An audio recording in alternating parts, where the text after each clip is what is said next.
Hi, Claire and James here. Just before we get stuck into this week's episode, we wanted to let you know the exciting news that the Midlife Reset audit is now live. This is a first of its kind personalised diagnostic tool designed for midlifers by midlifers. In just 3 minutes, the audit will help you pinpoint what's really holding you back from living your healthiest, happiest midlife, and most importantly, provide tailored strategies on how to take back control. Midlife doesn't have to be a time of uncertainty. It can be an era of growth, discovery, and well-being. So to go ahead and take the audit, go to themidlifementors.com/audit. Our confidence can really take a dip at midlife for various reasons. Maybe it's the loss of a relationship, a redundancy, perhaps it's a health issue, injury, or even the change in your appearance.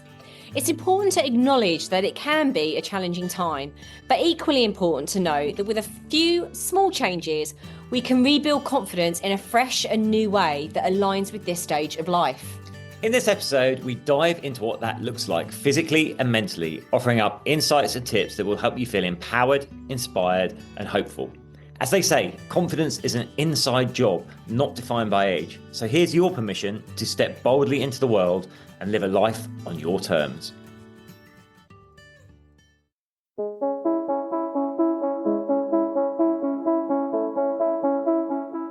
Hi, I'm James Davis. And I'm Claire Davis. We're the Midlife Mentors, here to lift the lid on how to achieve health and happiness. The balanced, no-nonsense way.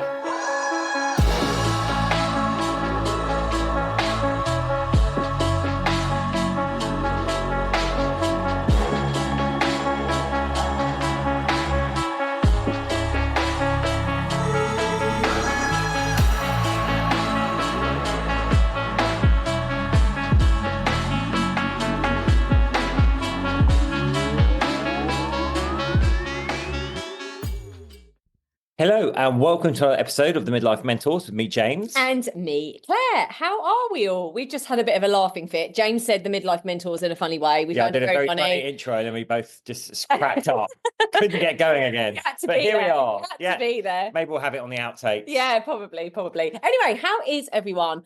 I don't know about you, but I'm quite happy, I have to say, to see the end of February and the beginning of March. Spring is on the way. We've got lighter mornings, lighter evenings. It's just nice. It's feeling good. It is. But I've been poorly. I've been shaking poorly all month. It's been a month of two halves. Lots of really, really great stuff, but I just haven't been able to shake. I was only sick for a couple of weeks, but then it's like someone's pulled the plug on my energy. And I've been practicing my little runs for my half marathon. And yeah, having some energy for that and feeling really, really good. And then a couple of days later, just being knocked out again. So I don't know whether anyone else, I know there's been lots going around. So loads and loads. So it's been a bit frustrating, but lots of good stuff as well. But I am excited to see March. March, please. What have you been up to? All your book stuff? Obviously, we're getting very close to launch. I want to say a massive thank you to everyone that's pre-ordered so far. And those of you that have emailed me your proof of purchase, of course, are in the draw to spend half a day with me and go for lunch at Soho House. So there's an incentive for you. It can be men or women, by the way. Men or women, and we can work on whatever aspect you want to work on. It could be like your values, your purpose, setting some goals for yourself, whatever. But I just want to say a massive thank you to everyone that has pre-ordered, because it does mean a lot to me. And yeah, just excited for it to come out. So we're not far away now, less than 2 weeks till it actually hits the shelves. We've really shouted out about the fact that the lovely Steve Redgrave, who has been on our podcast, has endorsed it. He has. So Steve has endorsed it. Amazing. Brandon Block's endorsed it. Chip Connolly's endorsed it. Liz Earle, exactly. Yeah. Lots of lovely people. So yeah, that's our main focus at the moment, isn't it? It is, definitely. But today, what are we talking about, Mr. D? We're talking about confidence. And we know that in midlife, confidence can dip for a variety of reasons. So we're talking about how you reclaim your confidence. So we're going to guide you through why it can dip and what you can do about it. Yeah, because this is something, it's one of those elements of change, right, at midlife. We're going through that transition period. And although it can, and we always try and put a positive spin on being midlife, and there are so many positives. It does, let's be real, it can really knock our confidence. We're changing, our values change, our life circumstances can change. So let's just go through a few of those, because I suppose it might reach and call out to a few of you listening to this podcast. You know, it might be that your career has shifted. It might be, sadly, you know, in today's climate, that you might have been made redundant, or you've been put onto a different team, or just what's expected of you in your career has changed. And actually, more importantly, what you want out of your career, your values and all that kind of stuff might be changing, and your purpose and your legacy that you want to leave in this world might be shifting, and that can be really uncomfortable and can knock our confidence a little bit. Our physical appearance is obviously changing. Relationships as well. Yeah. Hit the rocks or hit a tricky patch, and that can undermine our confidence as well. Yeah, a lot of the time we see, going on that physical appearance thing, we can get niggles and injuries, and our health can shift and change. And we've seen that a lot across the years that we've been working with midlifers. When we get that injury, or we have health complications, that can really knock our confidence as well. I mean, something we hear a lot, Claire, when we talk to clients, it's normally female clients, actually. They talk about the men in their life becoming more isolated and withdrawn, which can sometimes be that need for a bit of solitude, but can often be because like confidence starts to drop a bit. Yeah. Or it could be energy levels dropping. I can't make the effort to go out, but confidence gets a bit low about actually, who am I to go out? Who do you want to hear what I have to say and that? So I think, you know, hence one of the reasons I wrote the book. You know, I think men are particularly at risk of being more isolated, and confidence can play a role in that. Of course, it can happen for women as well, and women can suffer from low confidence. But I just wanted to highlight that. Yeah, no, it's so true. And I think that leads me on to one of the things that I wanted to say about friendship groups as well. You know, certain friendship groups are for seasons. And a lot of the time, as we're changing and evolving, what we're seeking from friendship changes. It might even be that we move countries. We might move, we see this a lot at midlife as well. We might move to different locations. Maybe it's that our children, we're sending them to different schools, or we want to kind of a change and shift in lifestyle. So we might move locations, and our friendship groups might change, or what we want from those friendship groups might change. They might become smaller. You might lose certain friendships that no longer serve you, you know, like energy vampires. And want friendships that you used to be able to tolerate and things like that. You just need to let go and set boundaries now. So, but that can also knock your confidence, because we evaluate, I suppose, our self-worth and our self-identity in relationships. So if relationships around you are changing, it could be at work, it could be friendship groups, it could be in your marriage, then that knocks your confidence, because our identity is attached to those things. So that's also something that we really need to take stock of as well. And like James said, we can start to feel a little bit invisible. I mean, this is around societal and cultural expectations, right? As we age, it is almost like it's the whole ageism thing, right? It's that we feel like we're being put on the scrap heap a little bit. It's kind of that youthful side of ourselves where everything is possible, and we feel like we're really accepted, and there's this real energy to us that can start to dip as well at midlife, and it can make us feel invisible or irrelevant. I don't know whether you want to touch on hormones there, because this is such an important part of what we always talk about as well. Yeah, I think we can underestimate the impact that hormones can have. Obviously, for women going through the menopause, that can be very, very challenging to confidence when we're dealing with things like, you know, hot flashes, blushing, all those symptoms. Sleeplessness, all of that stuff. But for men and women, yeah, those changes in hormone levels, overall, the net effect can be to make you feel a little bit more anxious, a little less confident, a little less motivated, have less energy. And of course, when we're experiencing some of these emotional and physical symptoms, that in turn can trigger psychological symptoms as well. So it's just worth noting, and this is about how we deal with it. It's about having compassion, right? That there are things going on for us inside that are hormonally driven, chemically driven, that can have an impact on our confidence levels, as well as the personal things, the life challenges, cultural expectations that we kind of talked about there. Yeah, and actually, I know we kind of talked about relationships, but I suppose that loss of libido as well, that sexual drive that we do lose as we age. And, you know, some guys have issues with impotency as well.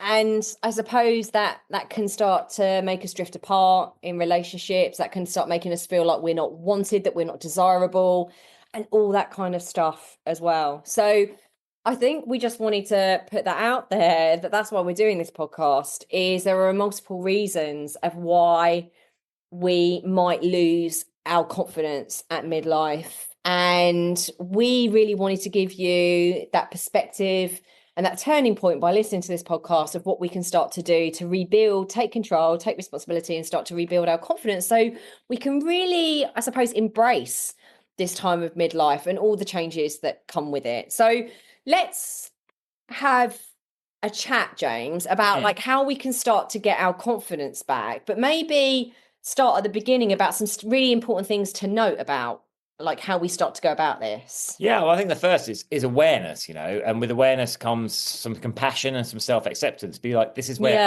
this is where I am now, and here are some of the drivers for it. Often we'll let that inner critic voice rise up and be really harsh on ourselves and kind of discount the pressures we're under and some of those factors that be driving us. You can think like, oh, I should be able to cope better with this. I don't know why that's I've allowed that to knock my confidence so much. Listen, have some compassion. If your confidence is knocked, your confidence is not. So I think it starts with awareness and then making the choice actually to go, okay, these things are happening. They are knocking my confidence, but I'm going to choose not to let that happen. I'm going to actively work against it. Yeah, I think that self-acceptance piece is so important, isn't it? It's surrendering to what is rather than fighting it, because here's the thing, we can't fight time. We can't slow down time, we can't fight time, we can't reverse time. But actually, I suppose embracing what this time of life does give us and the wisdom that comes with age and the opportunities that we do have because of the age that we're at. I suppose it's looking at it's not the grass is greener on the other side, it's the grass is greener where I'm watering it right now. So having a think about, okay, well, what that self-acceptance, I can't do anything about this, but what are the positives around being mid-life is a really it's controlling the controllables, isn't it? I suppose. Exactly. That's controlling the controllables. I think it's also about redefining what success looks like for Yeah. you. We could still be chasing a dream that came from our youth, and maybe it's not applicable to us anymore. Also, we have to be realistic about where we are in life and what that means for us physically about what we want to achieve. Yeah. If you're like, oh, I've suddenly decided that I want to be an Olympic athlete and I've never done any sport and I'm 56, it's not going to happen. So we need to like, but where can we have success in the arena that we choose? So it's about redefining that, being kind to ourselves. So the other thing is, we know as we get older, we tend to become more risk averse. We'll tend to focus on what we have and like feeling comfortable, and our lives can start to feel very set in a routine, and it might feel uncomfortably comfortable to stay in that routine. Yeah. So I think it's about embracing change, staying curious, getting out there, coaching yourself to take small risks. Because when we take risks and they pay off, we gain in confidence. Even when they don't pay off, we can redefine failure, reframe it, and go, well, I did that thing anyway. It didn't work out, but look what I learned. And now I feel ready to go for the next thing or to try again with a different tack. So taking those risks will actually help increase our confidence over time. Imagine if we just withdraw into our shell or our sofa and we sit and we don't go out, our confidence is just going to go down, down, down, down. Confidence comes with action, doesn't it? We don't have confidence first. We only start building confidence through different actions and different mindsets and different goals. And one of the things I would say in my own personal experience is actually failure has given me confidence. Weirdly, every time I've failed, which has been a lot, every time I get myself back up again and I've learned about myself and I've got more resilience. I think that's a word that I would definitely use there. Once I've got more resilience from that failure, I've got more confidence that doesn't matter what kind of comes my way. I know looking back over my life that I've got myself back up again and it's always been okay. Touch wood, it's always been okay. And I think that resilience does give us that sense of confidence and the pursuit to be able to go and do more and more and more. And that's one of the things that we do see actually with midlifers, that there is, I suppose, that strength, that courage, that empowerment. Okay, I've had all these experiences, I've had loss, I've had challenges, I've had failures, but I'm still here and I've still got myself up. So how can I use those to my benefit? Mm. And I think that is also reminding yourself, at our age, it's about progress, not perfection. Yeah, We can beautiful, often set off with totally. an idea of what things should look like, but then we're trying to control the uncontrollable. So, you know, progress is the thing. Let me give you a real life example. So, as Claire mentioned there, I go Thai boxing now. I go once a week, been going for about a year. I don't go every week, you know. Um, and when I started, I was like, oh, it'd be nice just to go and try it. Then I was like, oh, I have to schlep over south of the river once Oh a week. no. Yeah. I get back late. It's kind of out of my comfort zone to do it. I've never done Thai boxing before. But you know what? I love it now. I love it. It's brought me a whole like reconnected with old friends, got new friends out of it. I have a new social group as well. And it's not about me going there going, right, I want to be the best Thai boxer in the world. It's just like, oh, I go, I can't really kick effectively with my left leg, so my hip won't go around anymore. I accept it. I mean, we were sparring last night, and the floor was really slippy, and the guy I was with was just like, oh, I wouldn't have minded when I was younger, but I'm conscious now I'm older that a slip could be disastrous. I'm like, yeah. So, but it's just Yeah. accepting that Mm. and having that growth. So that's just kind of a little Yeah, no, random example I'm no, throwing in it's there. true. It's true. It's true. It's really definitely about progress, not perfection, and Mm. taking action. So what can we start to do on a practical level? So we're just going to talk about rebuilding physical confidence here. So, like James has just used that experience and that example of listen, his body's not going to do what it used to do. It's not going to do it to the level, to the endurance and all that kind of stuff that he used to be used to. But how can we build physical confidence? I think it's a switch in mindset. It's actually about thinking, okay, this is not just about what I look like. It's not about six pack abs. It's not about fitting into that, all of that kind of stuff. This is about longevity. And I think this is when we work with clients, it's about switching. Functional physicality. Yeah, it's about switching really from what the scales are saying and even what your dress size is saying. It's about superproofing your body for the future. So it's about longevity. It's about honoring and respecting your body. And it could be that you need to change up what you used to do. If you were doing ultra marathons, your body's not going to necessarily be able to do that now. We work with clients like this all the time. So what can you do that's going to give you that confidence? What can you do? Is it going to a group class? Is it doing a running club that does like 5Ks instead of your ultra marathon stuff? What is it? Is it actually starting a whole new thing of doing some weights and building confidence that way? It's about doing the things that you enjoy, but being open to new experiences when it comes to your physical confidence. But I promise you, like we say this all the time, once you start to build physical confidence, that's going to 150 million% going to affect in a positive way your mental and spiritual confidence. How you feel about yourself mentally. We know that when we start working on ourselves physically, we're going to get the mental benefits for that as well. It's going to release stress, it's going to relieve depression, it's going to, yeah, build up your confidence. So switching it from being about what you look like to superproofing your body and longevity so that you're respecting your body so you can live longer, so you can see your grandchildren grow up. All of that kind of stuff is really, really important. Super, super important. The other thing we can do is look at where our relationship confidence or our social confidence might be falling Yeah. down. And it could be, as we've got older and we've had responsibilities, our social circle isn't as wide as it used to be, but we'd like it to be a little bit wider than it is. It could be that our relationships have just fallen into a bit of a rut. That happens Happens a all the lot. time, of course. So then it's about, oh, actually, what steps? Again, this is all about taking action, isn't it? It's about not going, okay, this has happened, oh, poor me. It's about what can I do about this? Where can I get out and start making more social connections? Again, that's being curious. It's taking those small risks where find new groups, interest groups you can go to. If someone invites you out, make the effort to go rather than just instinctively turning it down. With your relationship, recognize where it might have started to feel like it's in a bit of a rut. What can you do to change that? Can you go on regular date nights, for example? If you've had relationships end in midlife, which is really common for a lot of people, I know from experience that can really hammer your Yeah. self-confidence. And it may just take some time. So give yourself that time and be kind to yourself. But then it is about getting yourself back out there. But don't rush it. Don't go before you've done the work on yourself.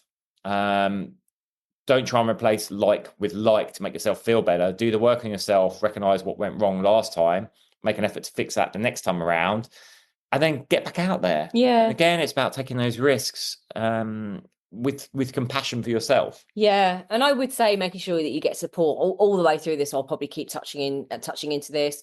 You know, if you have been badly burnt in a relationship, maybe get a really good support network. It could be a coach, it could be a mentor, it could be a group of like-minded people. But that will really help. Going and doing different hobbies, that will open up your circle.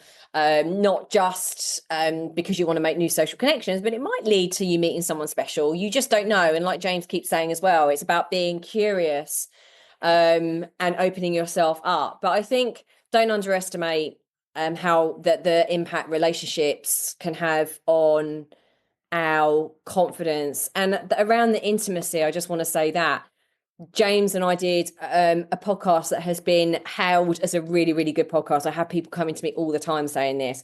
It was about don't mistake proximity for intimacy. Just because you are close in proximity to your partner, it doesn't mean to say that you're going to be intimate. How can you build that intimacy and build that confidence and build that vulnerability? Vulnerability is not a weakness. It's a massive strength. It takes real courage to be vulnerable. And as you're growing, you might have been with this person for like 15, 20 years, whatever.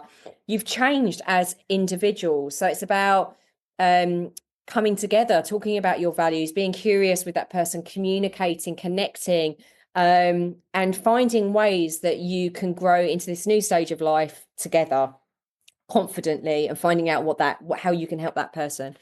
The next thing I want to say really is about the inner critic. The inner critic, this is so important. This is the internal stuff, the internal dialogue, right? This is the stuff that's really going to knock our confidence. Yeah. That's really impacted by the outside stuff as well. So our physicality, our relationships, it might be the job, whatever.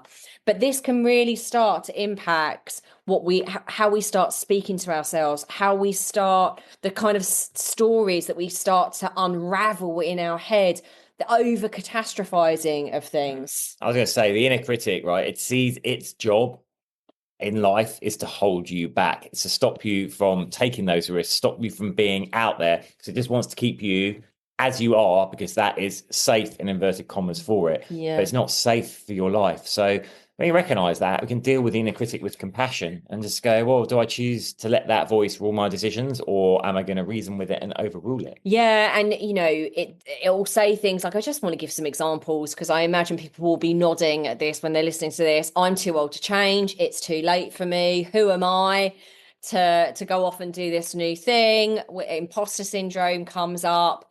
I'm not good at it. All these stories that we tell ourselves, and you know, a majority, I would say most of them aren't true. If they're negative, and most of them aren't true, we've got them from situations, memories, other people, society. And actually, a really, really powerful thing is to work through those things with a coach, right? I absolutely harp on about this. I've done so much, and so has James, so much work on unraveling where my stories came from, why they're holding me back, why they're limiting my expansion into my purpose for my life. So really, like, therapy and coaching is so powerful. We can't do this stuff on our own. We just can't. And a lot of the time we can't see this stuff. It takes a coach or a mentor to actually even see this stuff and say, hang on a minute, is that even true? Why do you believe that? When was the first time you believed that? How does it make you feel? Like, what would you like to believe instead? All of that kind of stuff. So opening up the mind that there is another possibility to the thing that you think that you believe. Also affirmations, mindfulness, they're really, really powerful ways of building confidence. And there's so many tools and techniques that we've talked about. So many. On our podcast before, but really, really not underestimating that negative inner critic. And how it's keeping you in a loop of low self-confidence, and honoring that and seeking help for it, really. Absolutely. This is the stuff I love to do with my coaching clients. Me too. So this is a stumbling block for so many people. Like, the biggest block you'll come across is yourself. Yeah. And this is what we help people with all the time. Yeah, and it doesn't matter what you do on the outside if your belief systems, they're what drive your behavior, your habits. how you're showing up in the world. So if you're doing all these external things, some of the stuff that we've already talked about, going and joining groups, dating, doing physical activity, blah, blah, blah, all of these things, if you're not looking at the stories you're telling yourself and the limiting beliefs that are holding you back, you're always going to be held back for those. It doesn't matter what you're doing externally, it's the internal stuff that wins out time and time again. So put the work in is what I would say to working out what they are. Okay. We covered a lot here. Let's look at some final tips. Little tips. So these be ours. Our subconscious thrives on safety. When it's feeling unsafe, it will throw more at you in terms of trying to throw you off course, make you more cautious, make you more anxious. So we can build perceived psychological safety by giving ourselves routines and habits. Because then subconscious thinks, oh, I'm in a routine. There's a plan here. The world is a safe place. Yeah. Set achievable goals. We talked about this, particularly at the beginning of January when we did one of our podcasts around the power of setting goals for the year. But it really, really does help you build confidence. And we would say, like, build achievable goals, small goals. So set every 2 weeks, just check in with those goals and set those realistic goals for those 2 weeks. And again, when you look back over, be nice to yourself. Go, okay, that was amazing. I achieved that. This is where I could have learned. This is one of my triggers where I kind of fell off course. What am I going to do to course correct? But these are the things that I've done well. One of the things I would say, actually, that isn't on this, but kind of relates to this, is at the end of every day, celebrate yourself. For goodness sake, please. There are enough people out there that will be ready to pull you down. You're going to have to do a really big job of pulling yourself up with your confidence level. So every evening, I want you to write down, if you just do this would be so powerful. Write down 3 things that went well, that you are proud of yourself for that day. It's honestly, that's like magic. Magic. And the next one is obviously one of our favorites. Gratitude practice. This is huge. And again, there's so much research to back it up now. Be grateful. Just taking time to be grateful, and being grateful also helps pull us out of that treadmill of comparison, helps us be more present, and helps us actually have a more positive outlook on life. People who have a regular gratitude practice experience better life outcomes. They're healthier, they're happier, and they have better relationships. So, hey, the science backs it up. And this, excuse my language, I'm going to swear, this shit doesn't happen naturally. We are primed to always look for the not good stuff. Rather than the good stuff. It's not just you. It's not just you that's one of these people that, I've got a glass half empty. It's not just you. We're primed as human beings to be like that, so we can look out for danger and course correct. But we have to practice this stuff. It's not just you're not just gonna wake up one day and feel grateful. You have to keep putting in the effort to help you feel grateful. And this in itself is going to help you feel confident. Stay curious. Stay curious about life. Life ain't over. You've got,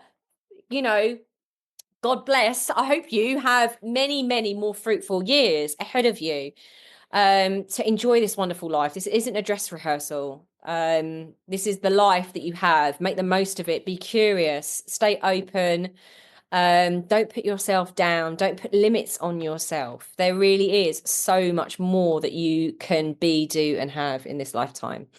And the final one is, listen, this stuff is hard to work on your own, and it can actually be such a big block to many aspects of your life. So seek support if you feel you need it. If you need support, whether that's a one-off session with someone, whether it's a course you do, whether it's just getting in a group program mentorship, whether it's having a coach, mentor, get support to help you get unstuck. There we are. I hope you enjoyed that. Love doing that one. Love talking about all of this stuff. Yeah. Again, if you've got... It's inspired me with an idea, but I'll keep quiet. Oh no. Is this one you're going to throw out? One you'll throw out and ask me to go and run after. Anyway, guys, I hope you found that helpful and inspiring, and you're all buoyed up to go and reclaim your much deserved confidence. And as always, if you've got any ideas, any people you want us to interview, any topics you want us to cover, please email us at team@themidlifementors.com. Again, we love your feedback. We get emails about our podcast a lot, which is really beautiful. So if you've got any feedback, any updates on your life, anything that's really touched you and changed and transformed you, we'd love to hear. And we are sending you lots and lots of love, as always. Till next time. Bye.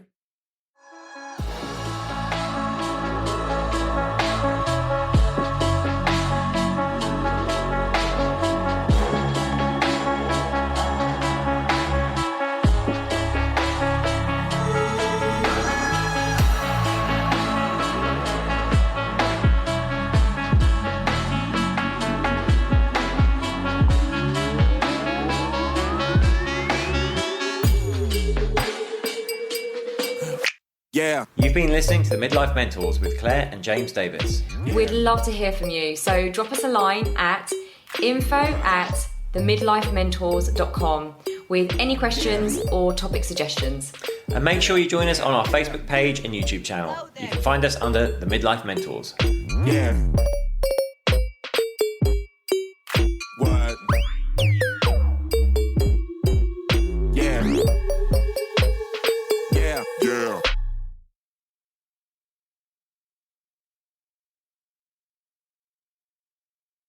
Thanks so much for listening to this episode. And don't forget to take the Midlife Reset Audit now to receive personalised insights into what's holding you back from living your healthiest, happiest midlife. So go ahead and take the audit now at themidlifementors.com/audit.